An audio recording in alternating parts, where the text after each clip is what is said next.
over the weekend, it sunk in that they're killing off our show. But they made one mistake.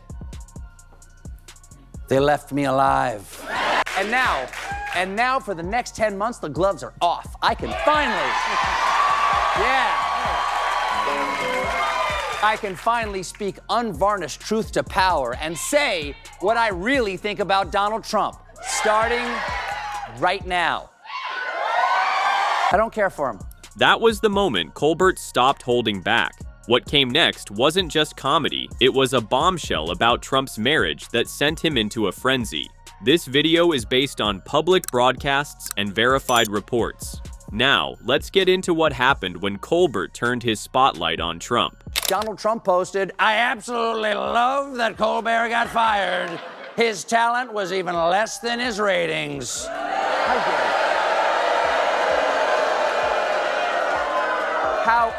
How dare you, sir? Would an untalented man be able to compose the following satirical witticism? Go yourself. Go fuck yourself! Go fuck yourself! Go fuck yourself! Go fuck yourself! It was Colbert's way of showing he wasn't backing down. The crowd roared. For Colbert, even Trump's insults became part of the punchline. These two, either they're having an affair or they're just very shy. I just got this note from corporate. What's going on? Give me a second. Your song has been canceled. What? Why? I don't know. Hold on. It says here this is a purely financial decision. What does that mean? I think it means money. Behind the comedy was a hard truth. CBS had just canceled The Late Show, citing annual losses of up to $50 million. And instead of bowing out quietly, Colbert turned the news into fuel. Somebody at CBS followed up their gracious press release with a gracious anonymous leak saying they pulled the plug on our show because of losses pegged between $40 million and $50 million a year. 40 million's a big number. I could see us losing $24 million, but where would Paramount have possibly spent the other $16 million? Oh, yeah. Oh, yeah. I'll call you like that. Still, that's still a lot of money. I mean, the audience laughed, but the subtext was sharp. For Colbert, the cancellation wasn't just business. It was hypocrisy, and he wanted everyone to hear it. Did President Trump have anything to do with the cancellation of Stephen Colbert's show? Well, here's what's important to keep in mind is a broader dynamic. When President Trump ran for election, he ran right at these legacy broadcast media outfits and the New York and Hollywood elites that are behind it. Look at what's happening. NPR has been defunded. PBS has been defunded. Colbert is getting cancer. Colbert's getting cancer? Was that in the Paramount deal? I gotta call my agent. I have a very strict no cancer clause. The most they can give me is a goiter. We negotiated that. Even speculation that Trump was tied to the show's demise became part of the act, and every joke landed like a jab at both the network and the former president. My mustache comes to you with a heavy heart because while I was on vacation, my parent corporation, Paramount, paid Donald Trump a $16 million settlement over his 60 Minutes lawsuit. As someone who has always been a proud employee of this network, I am offended. And I don't know if anything will ever repair my trust in this company. But just taking a stab at it, I'd say $16 million would help.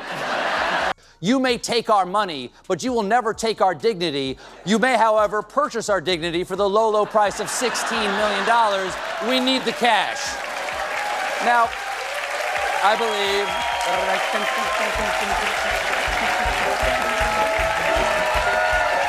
What can I say? What can I say? Mr. Stephen loves to dance. Now, I believe this kind of complicated financial settlement with a sitting government official has a technical name in legal circles. It's big fat bribe. Because this all comes as Paramount's owners are trying to get the Trump administration to approve the sale of our network to a new owner, Skydance. By then, the gloves were truly off. Colbert wasn't just mocking CBS. He was mocking Trump, Paramount, and the cozy ties between money, politics, and media. And the audience could feel it. This was Colbert unchained. All details here come from verified public records and broadcasts. And now, Colbert began unveiling what he called the most troubling chapter in the Trump family's public life. You guys feeling okay? I do too. It's a great day to be me because I am not Donald Trump. That light setup quickly gave way to something heavier. He began revisiting Trump's past appearances, moments that had circulated for years but rarely replayed in this way. Plus, now a lot of other stuff from Trump's creepy past is resurfacing, like this clip of Trump on the Howard Stern show back in 2006. Do you think you could now be banging 24-year-olds? Oh, absolutely. I have no trouble. Would you do it? I have no problem. Yeah, do you have an age limit, or would you... No, I have no age. I mean, I have an age... I don't want to be like upper bracket, yeah. Foley with, 12-year-olds. Wow. That is not a great answer. That's one of those questions where you don't want to leave any ambiguity. So, would you have sex with an animal? Certainly not a horse. Good day. The audience gasped, then laughed. What was once just radio banter was now being replayed as a reminder of how Trump's own words have fueled controversy for years. Not stopping there, Colbert reached for another clip, this time from a public event. Also a woman that not too many people know. Very powerful, very smart, very beautiful, even though I'm not allowed to say that because she's my daughter, Ivanka.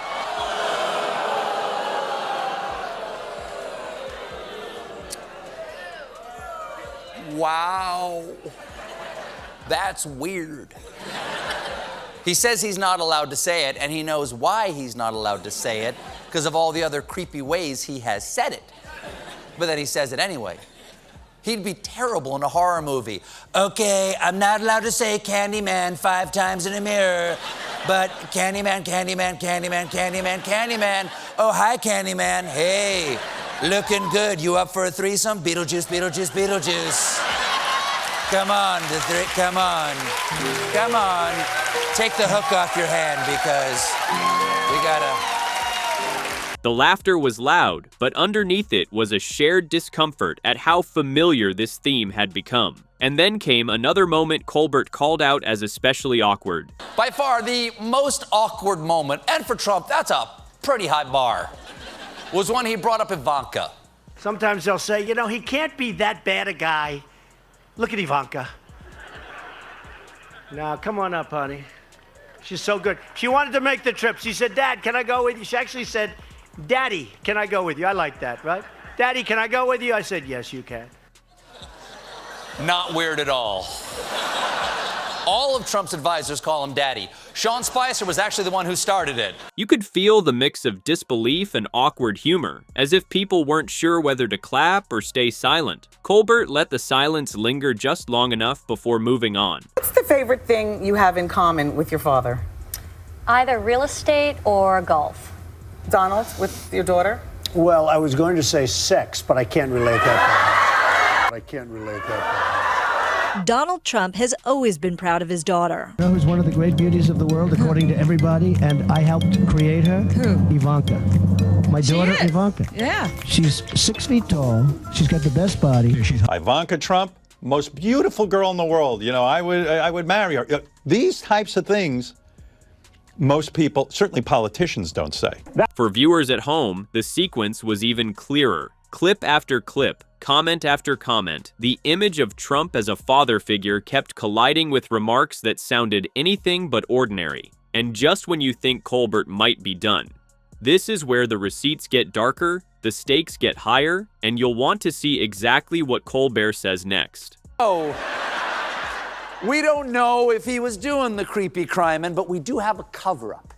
And just like the cover-up on his face, it is patchy and there's something really ugly under there. I don't think Ivanka would do that inside the magazine, although she does have a very nice figure.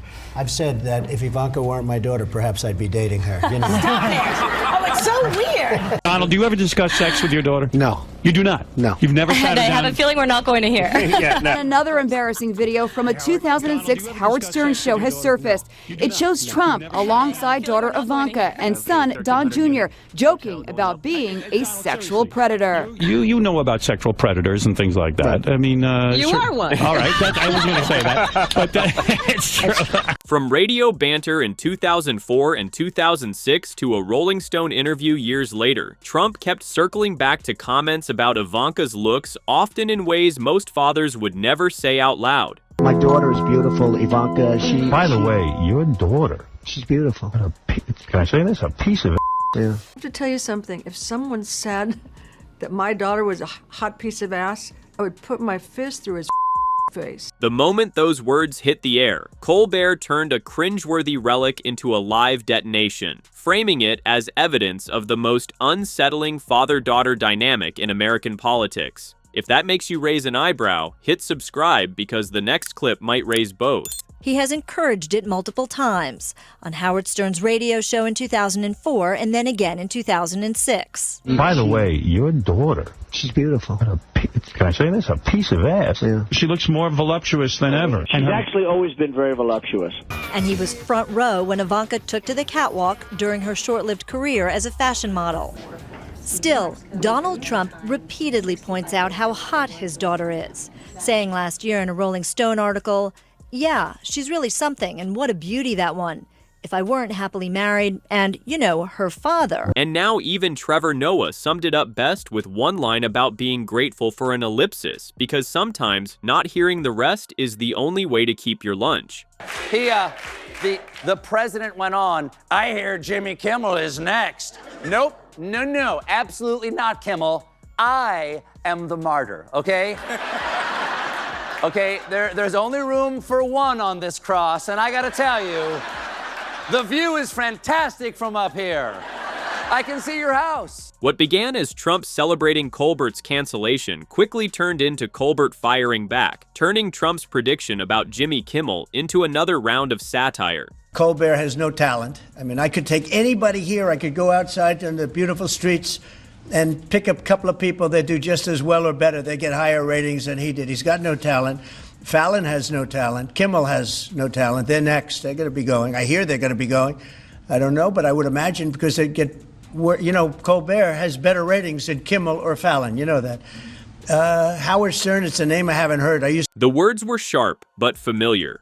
Trump painting all the late-night hosts as talentless. Colbert answered in kind, making himself the punchline while keeping the spotlight on Trump's obsession. And the clash didn't stay online. Soon, it spilled over into Trump's public appearances where his own speeches and stories gave Colbert even more material to work with. And he made up this promise. We're going to get the drug prices down, not 30 or 40%, which would be great. We will have reduced drug prices by 1,000%, by 1,100, 1,200, 1,300, 1,400, 700, 600. Those numbers make no sense.